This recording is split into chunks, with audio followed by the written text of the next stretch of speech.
أجمعين. سبحانك لا علم لنا إلا ما علمتنا إنك أنت العليم الحكيم. ولا حول ولا قوة إلا بالله العلي العظيم. ولا حول ولا قوة إلا بالله العلي العظيم. ولا حول ولا قوة إلا بالله العلي العظيم.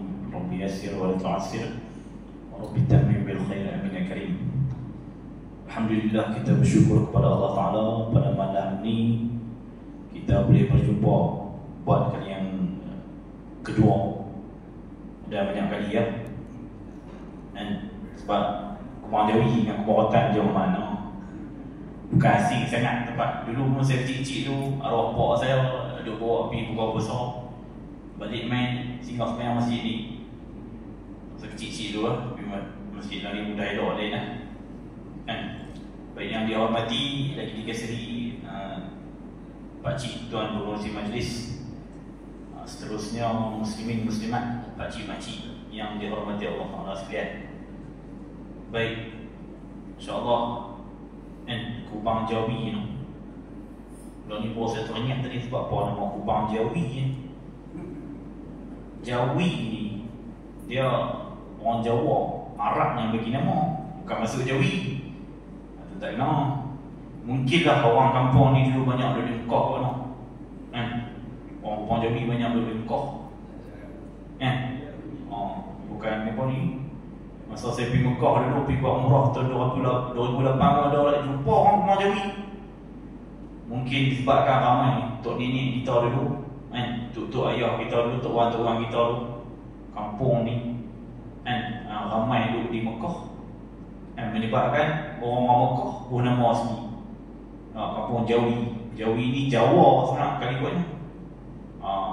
Jadi orang Arab ni dia panggil kita ni orang Malaysia, orang Nusantara ni, Malaysia, Indonesia, Thailand, Ketani ni panggil Jawi. Dia panggil Jawa, Al-Jawi. Jadi orang Melayu ni digelar sebagai Jawi di tanah Arab.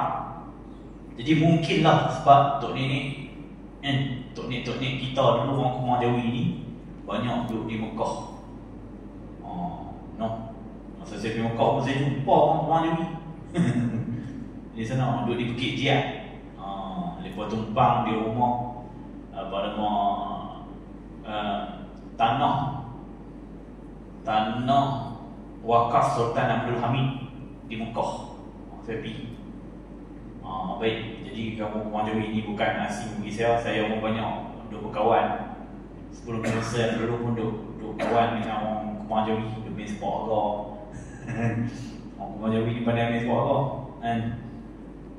Baik, insyaAllah pada malam ni kita akan akan mempelajari sebuah kitab yang saya pilihlah, kitab Hidayatus Sibyan fi Ma'rifatil Islam wal Iman, karangan Pak Tuan Husin Kedah kan. Tapi elok sebelum tu kita kita ambil ibrah daripada hadis baginda Nabi SAW. Minta maaf jadi letih sikit tadi, saya mesti kumpul tahu namanya jadi letih tu dia. Faktor rumah sama awak, pakcik-pakcik semua tak boleh kuat. Orang bendam dia tak heran. Dan saya main masjid ni dua kali. Itu masa Syekh Syam Kamil main, saya jadi penterjemah. Mau menekan saya tak belakang. Aku mau menekan pupu mau duduk depan tu. Tak lagi sikap anak orang perempuan Khodit tu mati kan. Banyak anak mau menekan tu. Baik. Yang pertama kita nak ambil keberkatan dengan hadis baginda Nabi SAW.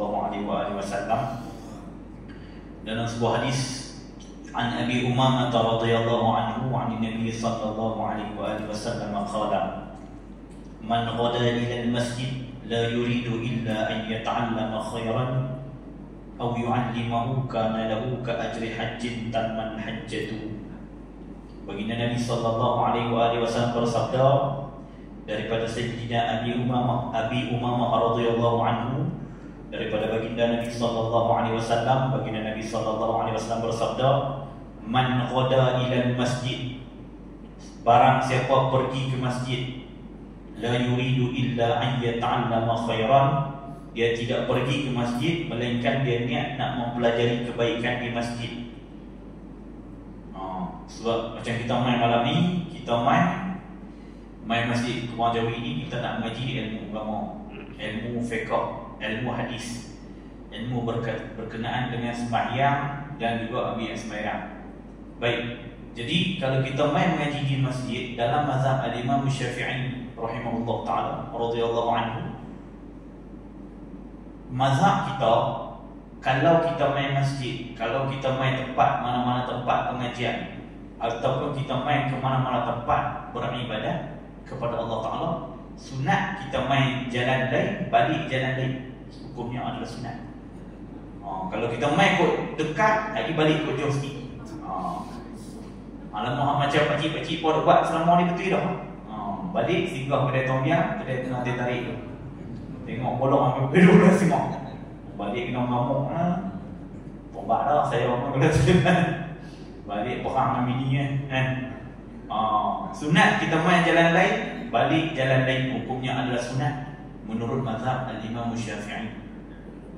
Balik kot jauh sikit, sunat dia main kot jalan dekat, lepas tu kita balik kot jalan jauh. Baik. Man qada ila al-masjid, barang siapa pergi ke masjid, la yuridu illa an yata'allama khairan, dia tak pergi ke masjid melainkan dia niat nak mempelajari kebaikan di masjid. Aw yu'allimahu, ataupun dia niat nak menyampaikan, nak mengajarkan kebaikan di masjid, kana lahu ka ajri hajjin tamman hajjatuhu, nescaya Allah Ta'ala akan kurniakan kepada dia pahala haji yang sempurna. Allahu Akbar. Jadi kalau kita main mengaji ilmu agama di masjid, Allah Ta'ala akan bagi kepada kita pahala haji yang sempurna. Baik, itu kelebihan pertama yang akan kita dapat bila kita main mengaji ilmu agama di masjid Allah. Baik, itu kelebihan yang pertama. Kelebihan yang kedua, Allah Ta'ala bagi tahu kepada kita, dan hadis kategorinya hadisnya hadis sahih.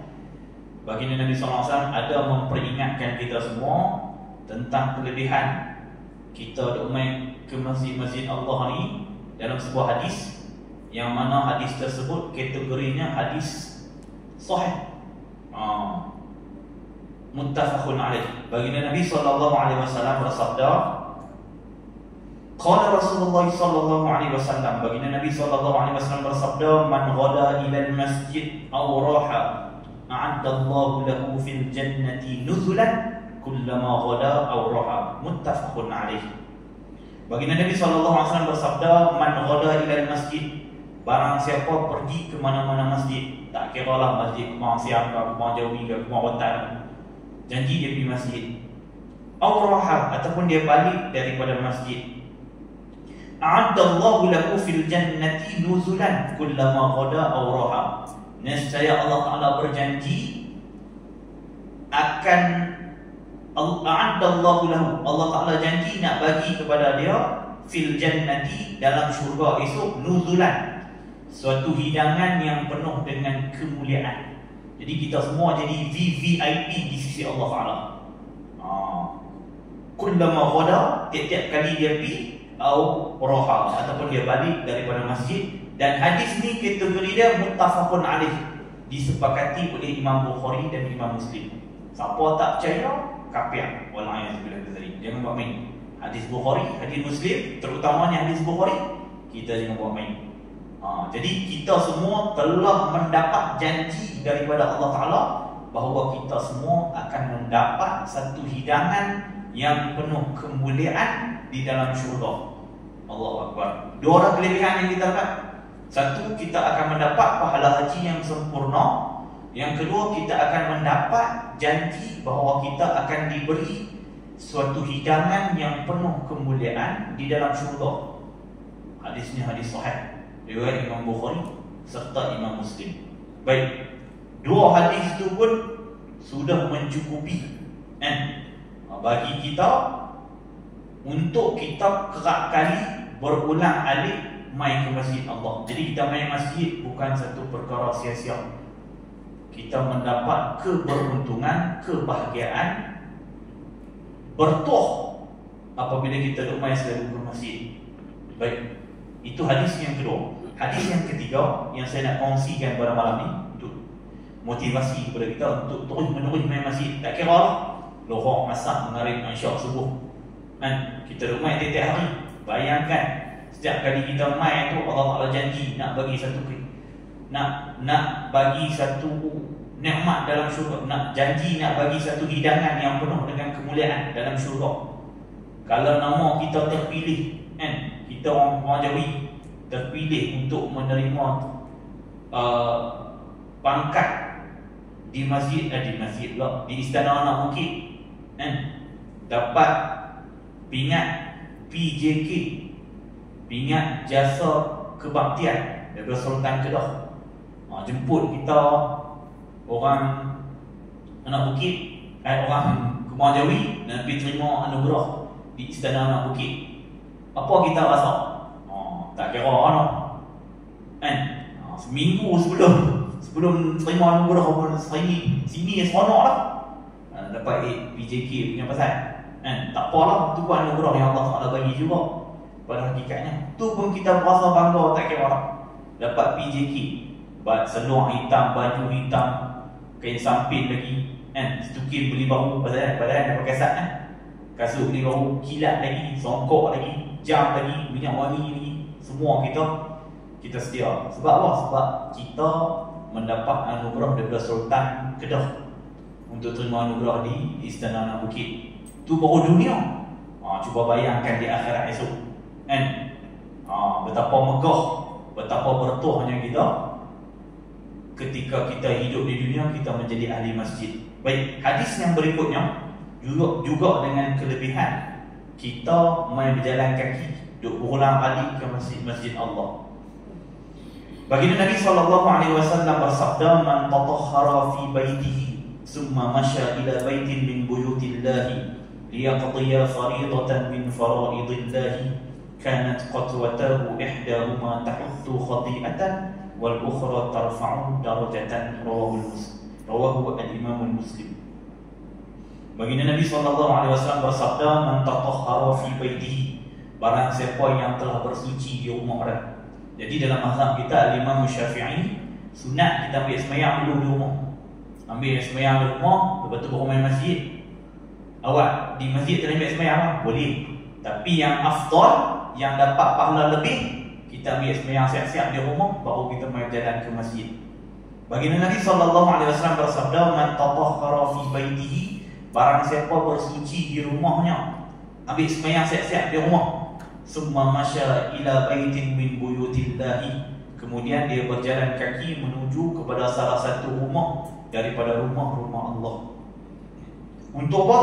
Liyaqdiya faridatan, untuk dia nak menunaikan satu kewajipan, min faraidillahi, daripada kewajipan yang telah ditentukan oleh Allah Ta'ala kepada dia. Dia main masjid, dia nak sembahyang berjemaah. Kanat qatwatahu, adalah dua langkahannya itu, ihdahuma tahuttu khati'atan wal ukhra tarfa'u darajatan.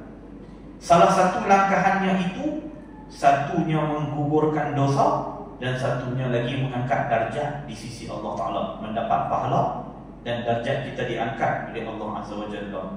Allahu Akbar. Itu kelebihan kita rajin untuk main berjalan kaki ke masjid-masjid Allah. Itu berjalan kaki. Macam mana kalau kita main naik motor kan? Macam mana kalau kita main naik kereta?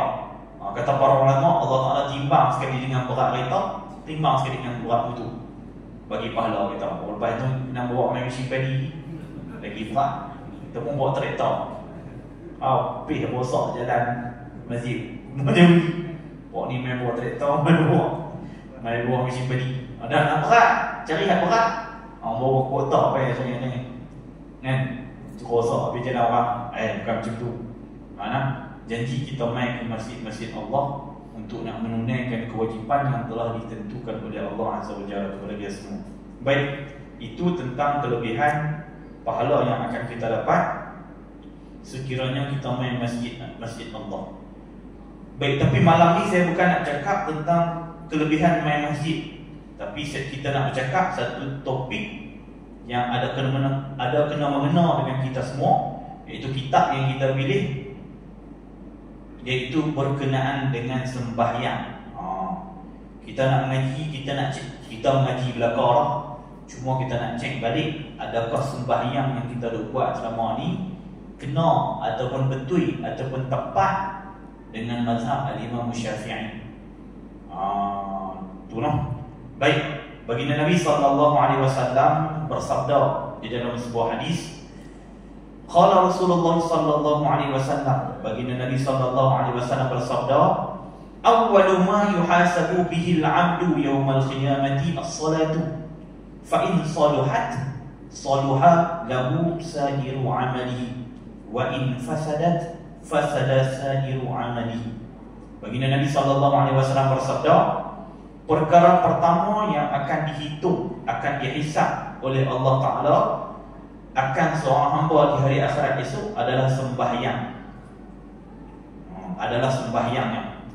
Fa'in saluhat, sekiranya sembahyang dia itu betul, elok, saluha lahu sadiru 'amalihi, akan jadi elok seluruh amalan dia.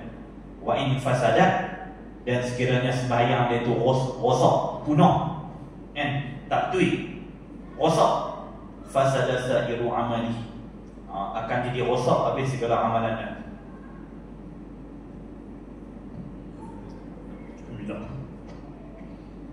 Jadi dalam kehidupan kita sehari-hari pun kita boleh tengok contoh beza lah di antara orang sembahyang dengan orang tak sembahyang.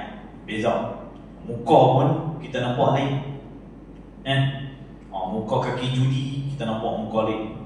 Muka orang sembahyang dia ada muka lain. Muka orang minum ketum pun kita bercakap. Muka dia jadi macam lain lah. Tambahlah orang tak sembahyang, na'udzubillah min zalik. Jadi perkara pertama yang Allah Ta'ala nak hitung, nak hisab, nak tanya kita di hari akhirat esok adalah sembahyang. Jadi kita jangan buat main-main dengan sembahyang kita ni. Jadi sebab tu saya pilih kitab yang kita akan muzakarah ni, kitab Hidayatus Sibyan fi Ma'rifatil Islami wal Iman, karangan tuan guru yang sangat alim. Kebetulan kitab ni dikarang oleh orang Kedah. Tok guru ni, tok guru orang Kedah, Pak Tuan Muslim. Allafahu bilughatil Jawi al-Malayu, al-Malayuwi. Allafahu bilughatil Jawi al-Malayu, Abu Abdullah Husainun Nasir Ibni Muhammad Taib Al-Masmudi Al-Banjari rahimahullah ta'ala. Jadi kita hadiahkan Al-Fatihah kepada almarhum tok guru kita yang kita guna kitab dia sebagai rujukan supaya pengajian kita di masjid ini, insya-Allah. Pak Tuan Mesin Kedah kepada almarhum Al-Allamah Pak Tuan Mesin Kedah, Al-Fatihah.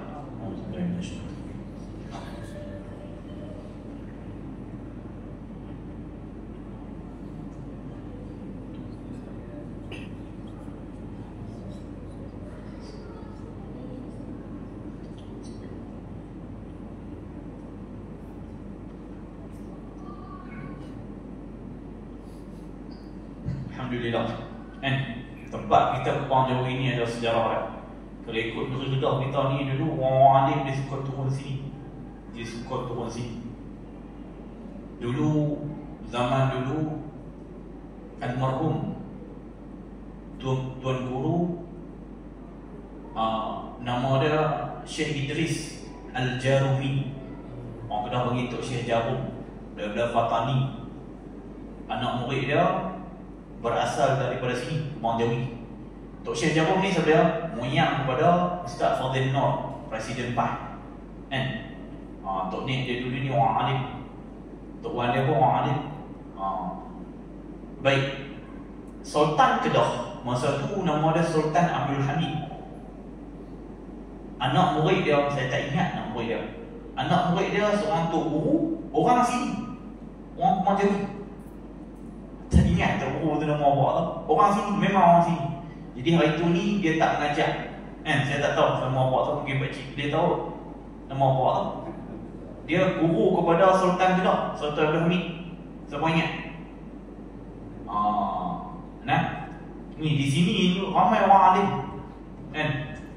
rupanya Pak Lang Keria, Pak Lang Tuanku Haji Zakaria, Pak Lang Keria pondok.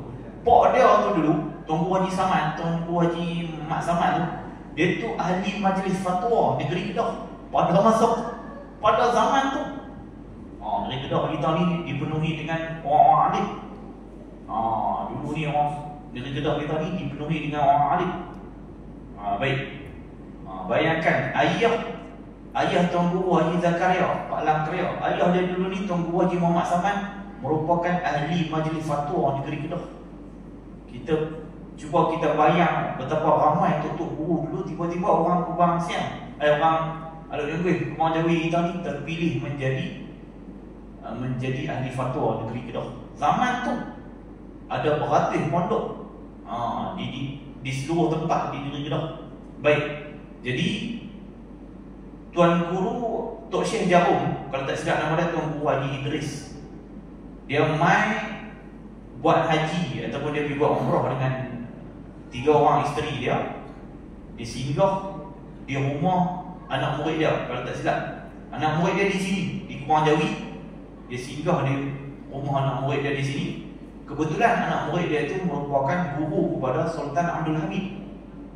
Jadi anak murid dia bagi tahu kepada Sultan Abdul Hamid, tok guru dia daripada Fatani mai ziarah dia di rumah dia. Lalu Sultan Abdul Hamid kata tawarkan nak berjumpa dengan Tok Syekh Jarum. Akhirnya bila berjumpa dengan Sultan Abdul Hamid, Sultan Abdul Hamid pun alim. Orang Kedah ni penuh dengan orang alim. Baik, jumpa dengan Sultan Abdul Hamid. Sultan Abdul Hamid tawar kepada Tok Syekh Jarum tak payah balik ke Tani, duduk di Kedah. Mengajak di istana, buka pondok di Derga. Jadi pertemuan tu asalnya anak murid dia iaitu Tuan Guru daripada Kepulauan Jawi ni bagi tahu kepada Sultan Kedah. Akhirnya Tok Syekh Jarum duduk di Kedah, mengajak istana, sampailah keturunan-keturunannya semua mengajak di istana Anak Bukit. Baik. Dan serta banyaknya orang alim tempat kita tu di Kepulauan Jawi kita ni. Baik. Jadi kitab yang kita nak mengaji iaitu berkenaan dengan sembahyang. Baik. Kita terus pergi muka surat 8. Kita nak memperincikan sikit berkenaan dengan sembahyang. Jadi Tok Guru kita ni, biografi dia saya tak ada catat, nanti insya-Allah pada ni. Beliau ni almarhum Tok Guru yang kita nak guna kitab dia ni terkenal dengan seorang yang cengeng. Dia cengeng. Baik. Di mana pun saya akan cerita tentang sikit biografi dia ni. Kan? Satu hari dia ada masalah. Tok Guru kita ni, Tok Guru kitab Hidayatul Subian ni, dia ada sedikit masalah. Dia sedikit tak puas hati dengan pemerintahan di negeri Kedah. Kan? Dia ditawarkan jadi mufti. Tok Guru kita ni, dia ditawarkan menjadi mufti sebanyak 4 kali, tapi 4 kali dia tolak. Dia orang titi gajah. Baik. Jadi ada sedikit krisis, ada sedikit benda dia tak puas hati dengan masa ketika. Kedua-dua kita hormat, kedua-dua kita sayang. Setengah orang dia cedera, tak boleh, haram, berdosa mencedera para ulama. Kita kena ingat, dia ni ada krisis dengan Pak Wan Sulaiman. Pak Wan Sulaiman Sidik, kita kena ingat Pak Wan Sulaiman pun orang alim, ni pun orang alim. Antara krisisnya Tok Guru kita ni dia cengeng. Jadi bila berlaku krisis ada beberapa perkara lah. Antara satunya Tok Guru kita ni tak puas hati pembinaan Masjid Zahir. Dulu kita ni perang Kedah dengan Siang, kita ni perang. Orang tak tahu lah. Perang, tempat kita ni perang. Jadi bila berlaku peperangan musuh bisik di Kuala Kedah, jadi banyak mujahidin untuk nenek kita dulu mati syahid. Bila mati disimpan di depan Masjid Zahid. Masjid Zahid tu tapak asal pejuang-pejuang Kedah mati syahid, syuhada. Jadi bila nak buat Masjid Zahid, jadi kubur-kubur para pejuang mujahidin Kedah terpaksa dikorek dan dibawa ke, antaranya dibawa ke Al-Umrah, Masjid Al-Umrah. Jadi Tok Guru kita ni, kita nak ngaji kitab dia ni, dia tak puas hati. Dia kata macam tak ada tempat lain kan, nak buat masjid. Tapi korek orang tu antara isu yang dia tak puas hati, tapi dia pun berpengaruh besar. Pak Tuan Hussein Kedah ni, anak dia Tuan Guru Haji Ahmad bin Pak Tuan Hussein, dia jadi ahli parlimen PAS yang pertama. Anak dia jadi ahli parlimen PAS yang pertama, menang di parlimen Pokok Senok dulu ni kan. Kita bukan cerita politik, tapi ada sebutan sikit lah. Anak dia jadi ahli parlimen PAS yang pertama. Baik, lepas itu adalah beberapa isu yang dia tak puas hati dengan pemerintahan Kedah. Akhirnya Pak Wan Sulaiman tulis surat. Pak Wan Sulaiman kata senang, kalau tak puas hati dengan negeri Kedah, keluar dari Kedah. Payah apa kan? Pak Tuan Hussein baca surat tu, kalau tak puas hati dengan undang-undang negeri Kedah, keluar dari Kedah. Jom, keluar. Kita baca surat, tutup surat. Jom, keluar je. Ting punya cengih tu, kita jom keluar. Jom kita keluar. Tinggal pondoknya tu, tinggal rumah. Nampak tak cengih tu kita ni. Tinggal pondok, dia buka 2 pondok. Pondok dia semua maju. Satu di di Gajah. Ramai orang. Terlalu ramai, terpaksa pindah di Batu 17. Kan? Padang Lumat. Padang Lumat. Baca surat tu, kalau tak puas hati dengan undang-undang, keluar. Jom, keluar. Keluar macam tu kan. Punya cengih tu kita ni, punya tegat. Keluar. Kan? Bawa pergi buka pondok di Pokok Senok. Buka pondok di Pokok Senok. Orang alim, orang kenal dia dengan alim. Buka pondok di sana pun maju juga. Akhirnya Sultan Kedah pujuk dia ni, Tok Guru kita ni punya tegas. Masa dia sembang dengan Sultan Kedah, dia tak pijak Kedah.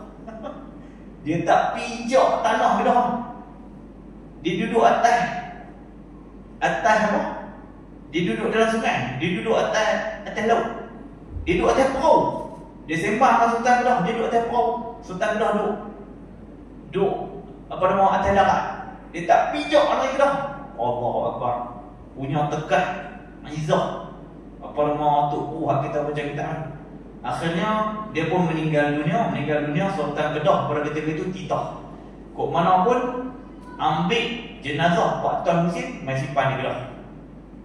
Jadi bila titah Sultan, keluarga tak boleh nak halang kan. Walaupun Pak Tuan kata tak apa.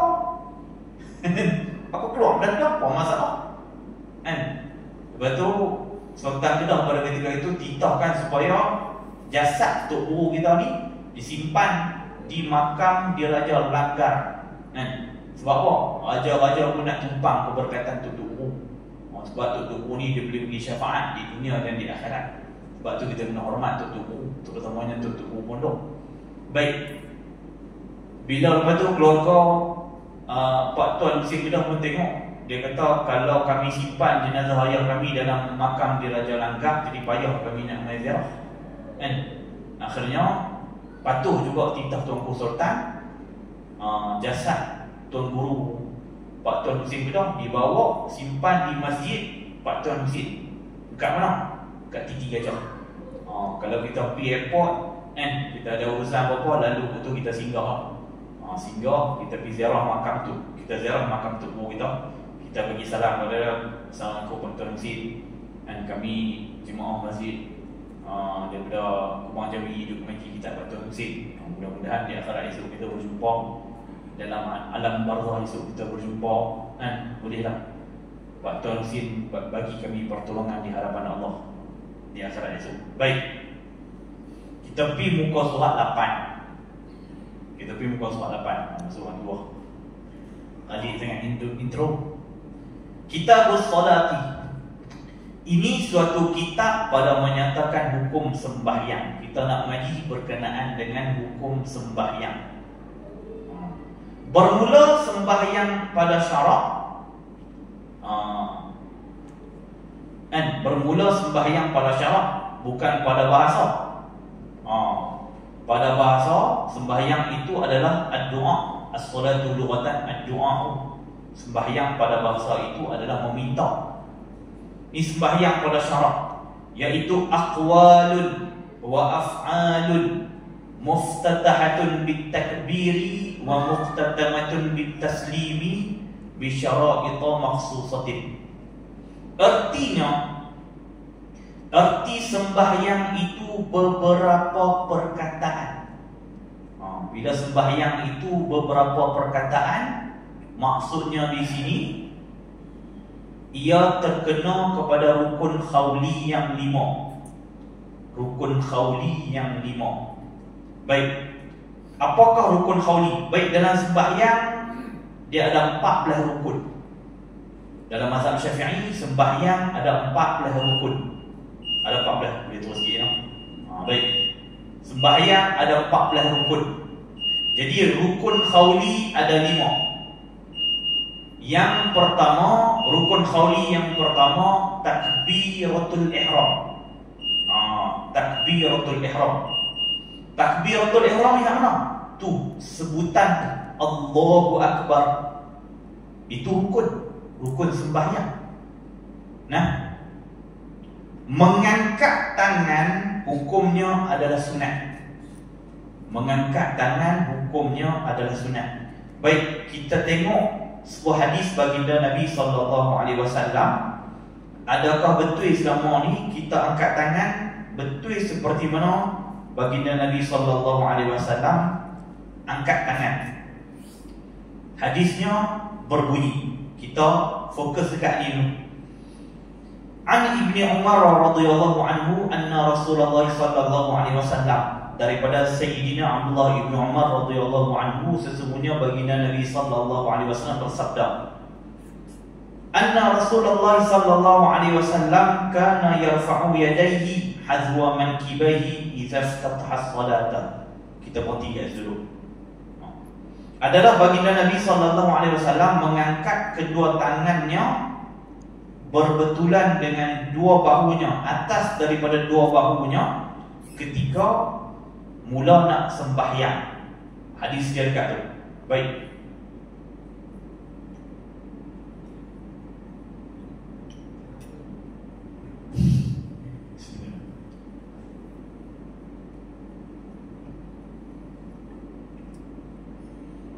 Saya nak tunjuk sikit cara baginda Nabi SAW minum air.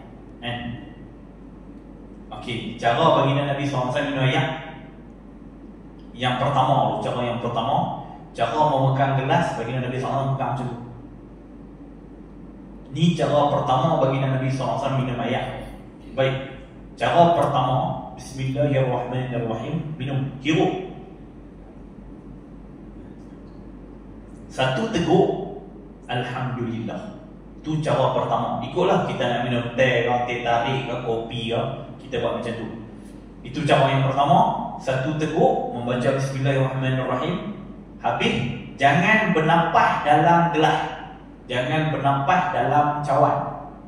Nah, itu cara yang pertama. Satu teguk, Bismillahirrahmanirrahim. Satu teguk,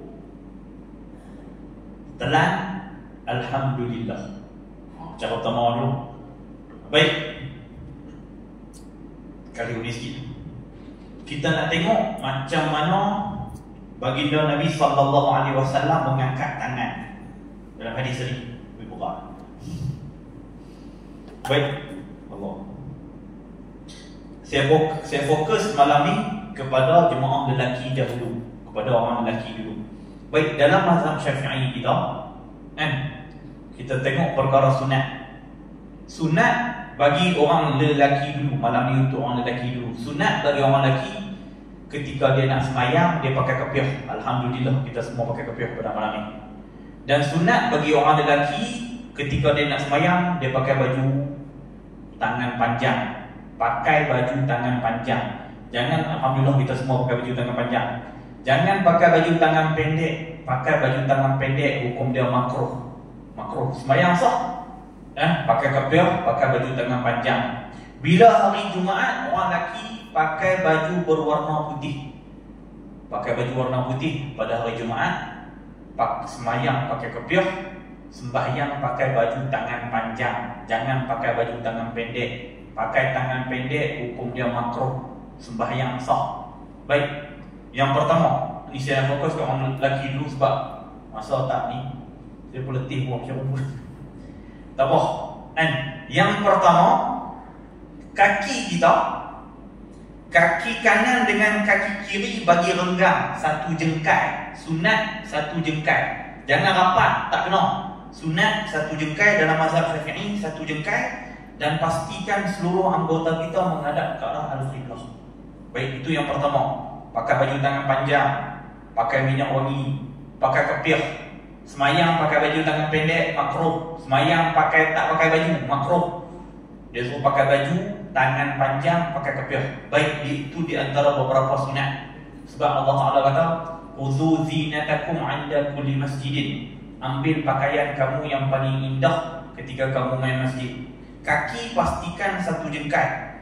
Baik, lepas tu sebelum kita nak sembahyang, sunat kita beristighfar. Serta sunat kita membaca Qul a'udzu birabbin nas, hukumnya sunat sebelum kita bersembahyang. Lepas tu mata tengok ke arah tempat sujud, dia tak bagi kita duduk lama. Walaupun di hadapan Kaabah, walaupun di depan Kaabah. Nah, mazhab Syafi'i dia suruh kita tengok ke arah tempat sujud. Baik, lepas tu kita istighfar, kita baca Qul a'udzu birabbin nas. Lepas tu kita berlafaz dengan niat. Berlafaz dengan niat hukumnya adalah sunat. Usalli fardal. Ada 3 cara baginda Nabi SAW angkat tangan. Ada 3 cara. Tapi malam ni saya nak tunjuk satu dulu. Baik.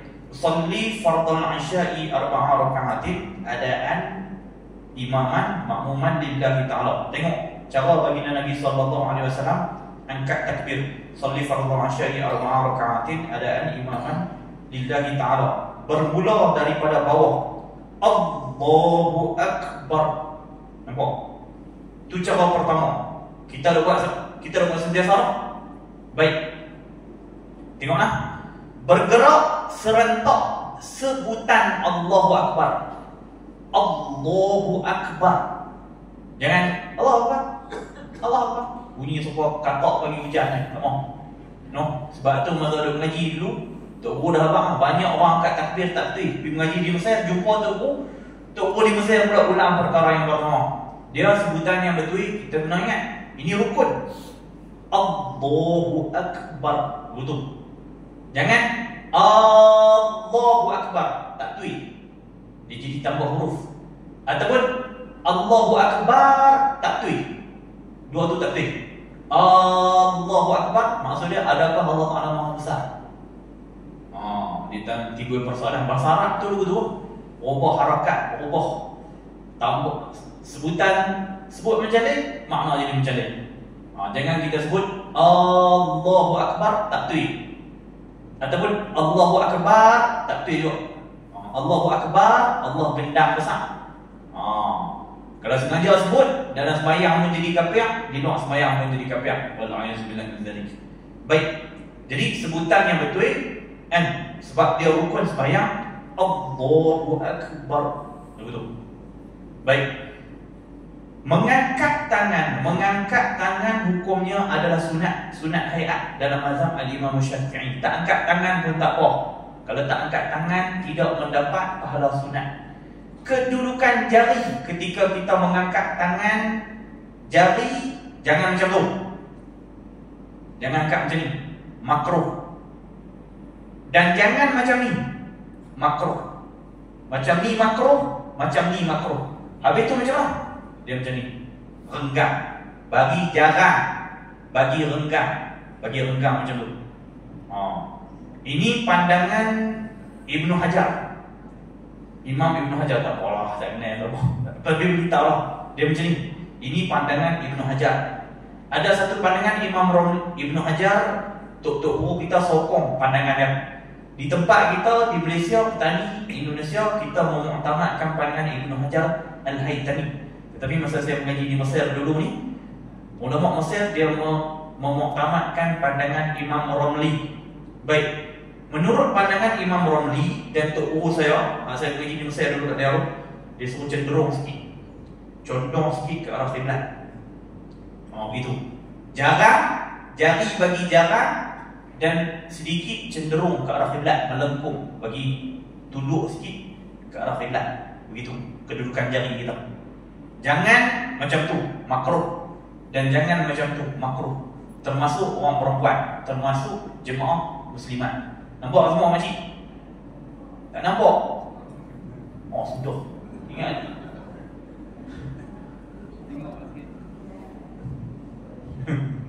Tak apalah. Yang tadi pakcik-pakcik semua balik ajak makcik. Jari begitu. Nak kena buka ke? Duduk depan. Jari pakcik-pakcik semua kita jari macam tu. Baik. Angkat tangan serentak dengan sebutan Allahu Akbar. Hukumnya sunat. Bergerak serentak itu hukumnya adalah sunat. Baik, sebab dalam sembahyang ni tak ada yang kosong. Jari kaki dengan jari kanan jarak dia 1 jengkal, mata tengok ke arah tempat sujud. Salli fardhul, ni satu cara. Salli fardhul isya'i 4 raka'atin adaan makmuman imaman lillahi ta'ala. Allahu Akbar. Nampak? Sini. Tak perlu kena cuping telinga. Tak payah kena cuping telinga. Boleh? Sekali. Allahu Akbar. Nampak? Boleh? Tak perlu kena cuping telinga. Ini yang sempurna. Saya nak fokus satu dulu. Baik. Kedudukan tangan, meletak tangan dalam mazhab Syafi'i atas daripada pusat. Semua pakcik sahaja. Muslimat jangan. Cuba kita pegang sini. Semua pegang. Sini ada tulang kan? Tulang ni tepat ni. Kita panggil orang tapak tangan ni. Tapak tangan letak dia di sini. Di tulang. Ini mazhab Imam Syafi'i. Ni Syekh Syam Kamil Hajat. Syekh Syam Kamil Ahmad tu. Letaknya di sini. Tulang ni tempat letak dia. Tapak tangan kita di sini. Letak di sini. Nampak? Baik. Kedudukan jari. Tengok kecil-kecil semua. Ada 3 hadis. Ada 3. Yang pertama, ibu jari bagi belakang dengan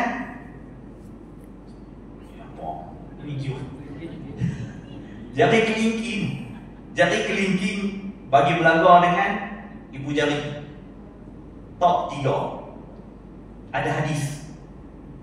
Atau jari manis bagi jumpa dengan ibu jari. Top 2. 3 ada hadis. 3. 2 ada hadis. Atau kita buat gelar. Semua jumpa macam tu. Ketiga-tiga ni ada hadis. Atas daripada pusat, bawah daripada dada. Mazhab Asy-Syafi'i. Baik, kita rakaat pertama dia elok. Rakaat pertama khusyuk. Allahu Akbar. Rakaat kedua dia turun sikit. Rakaat kedua lagi dia. Ketiga lagi turun. Rakaat keempat dia orang ni bukan pro dah. Takut kait telur dia. Dia orang ni rakaat keempat dia orang ni. Apakah hukum kita letak tangan di sini? Dalam mazhab Syafi'i hukumnya makruh. Ni mazhab Hanafi. Pokok India, Pakistan, Bangladesh. Ada Bangladesh ni, Bangladesh. India, Pakistan. Melayu semua. Rohingya. Tak ada. No? Jadi jangan letak tangan di sini. Hukumnya makruh. Baik, letak tangan di sini menurut mazhab Syafi'i. Awak tak ada hadis tak? Kesemua ada hadis. Kita bukan nak lawan mazhab. Kita bukan nak lawan mazhab. Tang ni pun ada hadis, tang ni pun ada hadis. Tapi mazhab kita mau tamatkan di sini. Tak payah keli pasal mazhab. Kita bukan nak ajak masyarakat keli pasal mazhab. Kita bermazhab Syafi'i, kita buat cara Syafi'i. Dan undang-undang negara kita pun Syafi'i. Bukan Kedah saja. Jadi kedudukan tangan macam tu. Sama ada letak 3 ada hadis, letak 2 ada hadis, ataupun begitu, ada hadis. Tetapi ada pandangan dalam mazhab Syafi'i kita cenderung ke arah kiri. Sebab tu kita tengok tok-tok pondok kadang-kadang mereka sembahyang, mereka letak tangan di sini. Tidak ada hadis, tidak ada hadis. Cuma pandangan ulama tasawuf dalam mazhab Syafi'i, dia kata sebab kau letak di sini sebab belah kiri ni tempat hati. Jadi ulama tasawuf dalam mazhab Syafi'i dia kata sunat kita letak belah kiri. Tetapi tidak ada hadis. Yang ada hadis di sini 3, 2 ataupun 4 jumlah. Lepas tu timbul pertanyaan, Ustaz kalau nak letak 1 boleh tak? Boleh, letak 1 tak ada masalah kan? Tapi yang hadisnya letak 3, letak 2 dan buat gelap. Ikutlah kita nak letak macam mana. Baik, itu cara pertama baginda Nabi SAW angkat tangan. Setengah orang dia ni kedekut, na'udzubillah, kedekut dah sembahyang pun dia kedekut. Jadi dia angkat tangan dia lah. Ni Allah. Apakah hukum orang angkat tangan ini? Allah. Dapat pahala. Dapat pahala, tetapi tidak sempurna. Ada jenis satu lagi dia angkat tangan dia. Allahu Akbar. Kedekut dia kan? Allahu Akbar. Dapat pahala, tetapi tidak sempurna. Yang sempurna dalam mazhab Syafi'i, macam saya tunjuk tadi, serentak dengan pergerakan jari bagi renggang macam tu dan cenderung ke arah kiblat. Salli fardhu isya'i 4 raka'atin adaan makmuman imaman lillahi ta'ala. Allahu Akbar. Nampak? Begitu. Orang lelaki sunat ketika dia angkat sunat buka kepak. Sunat dia buka kepak. Makruh kalau dia kepit. Tapi janganlah buka sangat. Buka bom rendah buka kawan tu. Singgung. Duduk dalam masjid ditunggu orang jaga. Nak buka aku. Tak pasal. Buka orang lelaki sunat dia membuka kepak. Begitu. Makruh kalau orang lelaki tak begitu. Adapun perempuan jangan buka kepak. Perempuan badan dia perlu dilindungi sama ada dalam sembahyang ataupun di luar sembahyang. Perempuan tak boleh buka kepak. Jadi kedudukan perempuan, tangan perempuan ketika angkat takbir macam tu. Allahu Akbar. Kedudukan tangan sama orang perempuan, tetapi dia tak boleh buka kepak. Disunatkan membuka kepak hanya kepada lelaki sahaja. Baik. Perempuan ada pandangan di dalam mazhab Syafi'i angkat berbetulan dengan dada. Allahu Akbar. Orang perempuan dia boleh angkat tangan berbetulan dengan dada atau di cuping telinga, tetapi tidak boleh membuka kepak. Membuka kepak hanyalah bagi orang lelaki sahaja. Baik, boleh. Itu cara pertama baginda Nabi SAW angkat tangan. Malam ni kita nak fokus satu dulu. Saya nak bagi dua peringatan. Peringatan yang pertama, jangan kita angkat takbir macam ni, macam budak-budak sembahyang Jumaat. Budak-budak pergi ke depa. Jangan kita angkat takbir macam ni. Allahu Akbar. Jadi semua je pun haid. Jenis angkat takbir ni Allahu Akbar. Apa hukum? Batal sembahyang. Dalam kitab kita yang guna pakai ni, dia ambil pandangan Ibnu Hajar Al-Haytami, batal sembahyang. Benar ni Tok Isa Yasin pun sebut. Jangan siapa-siapa angkat takbir Allahu Akbar. Ini Jepun, Allah. Ini Kemak Jawi bukan Jepun. Allah. Jenis angkat takbir ni Allahu Akbar, batal sembahyang. Sebab apa? Batal sembahyang berlaku 3 pergerakan. 1, 2, 3 kepala. Satu lagi jenis angkat takbir ni Allahu Akbar. Ada? Pakcik pun nak. Ramai kita tak tahu lepas mengaji dengan siapa kan. Tapi dia tengok sembahyang Jumaat, tapi kena duduk belakang. Duduk depan tak nampak. Ramai semua hari ni Allahu Akbar. Dia pergi repah nak terbang. Allahu Akbar. Pergerakan ini adalah sia-sia. Jangan buat. Jadi tapi batal tak? Ni Allahu Akbar batal tak? Siapa kata batal angkat tangan? Tak batal. Pergerakan macam ni tak batal. Allahu Akbar. Tetapi pergerakan itu adalah sia-sia, tidak mendapat pahala. Yang batal kat tadi Allahu Akbar. Jadi haid. Jangan buat tu. Kan? Tapi kalau kita tengok anak kita angkat takbir macam ni, Allahu Akbar, bolehlah kita tegur. Sebab anak, abang angkat tangan tu tak betul. Ataupun cucu kita, cucu baby lah, lepas tak balik kan, cucu tak banyak Allah. Anak saya umur 3 tahun pun sembahyang lah, pergi 1 rakaat. Ya dah. Memang 1 rakaat. Baik. Satu lagi peringatan. Kalau kita jadi imam, Tok Imam tak apa. Tok Imam kita tak boleh ada reti. Kan? Dalam kitab I'anatul Talibin, hati-hati. Kalau kita jadi imam, sunat bagi imam dia pederah suara. Hukumnya sunat. Kalau dia jadi tok imam, dia main tok imam sah. Sebenarnya tok imam sah, tapi tidak mendapat pahala sunat. Sebab sunat bagi tok imam dia menyaringkan suara. Itu hukumnya adalah sunat. Tapi hati-hati, nak mana jadi imam, kalau dia pederah suara Allahu Akbar, dia kena niat zikir. Tok imam kena niat zikir. Kalau tok imam tak niat zikir, sembahyang tok imam batal, makmum tak batal. Benda ni disebut dalam kitab I'anatul Talibin, bab sembahyang. Ingat menyaringkan suara itu hukumnya adalah sunat bagi tok imam. Dan sunat bagi kita juga menjazamkan ra. Apa maksud? Allahu Akbar, itu sunat. Kalau dia erti nahu, dia mengaji pondok, dia Allahu Akbar. Dia mengaji pondok, kan? Allahu Akbar, Allah jadi mubtada, akbar jadi khabar, kan? Dia erti nahu, dia sebut Allahu Akbar, dia tidak mendapat pahala sunat. Sembahyang dia sah, sebab disunatkan kita menjazamkan ra. Boleh? Jadi mudah-mudahan pertemuan kita pada malam ni kita angkat takbir seperti mana yang kita mengaji berdasarkan hadis baginda Nabi SAW. Jari dalam keadaan jarang, jangan rapat hukumnya makruh, jangan terbuka macam ni pun makruh.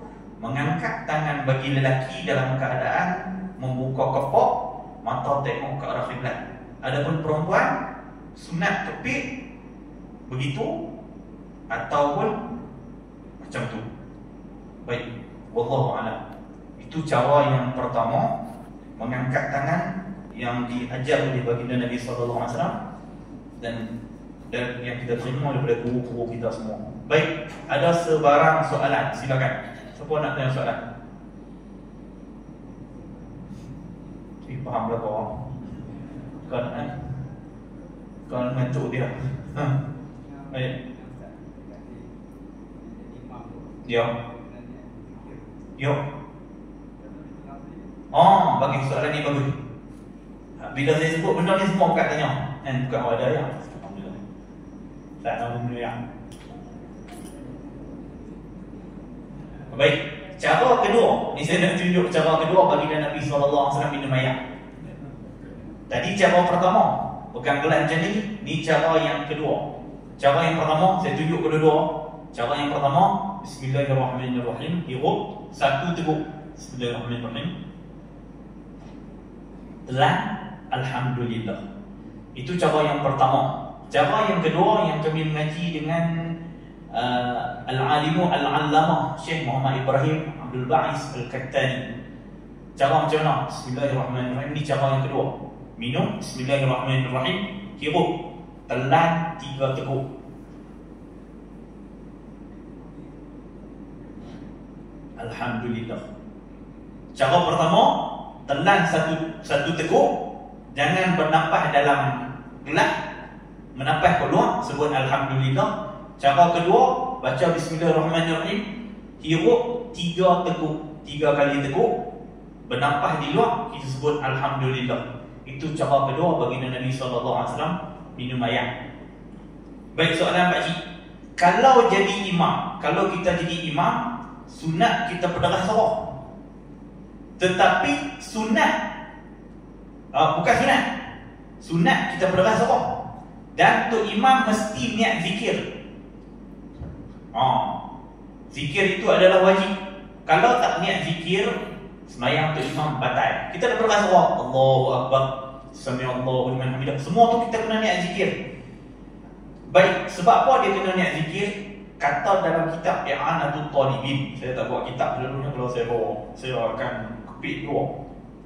Kan? Sebab apa kita kena niat zikir, pakcik? Kena panggil pakcik ke ustaz atau tuan guru? Datuk Seri. Kalau kita tak niat zikir, Datuk, panggil Datuk tu kan? Dia seolah-olah menyerupai kalam manusia. Dia menyerupai kalam manusia. Sebab tu kalau kita jadi imam, kita kena niat zikir. Kita nak berdarah suara tu, kita kena niat zikir.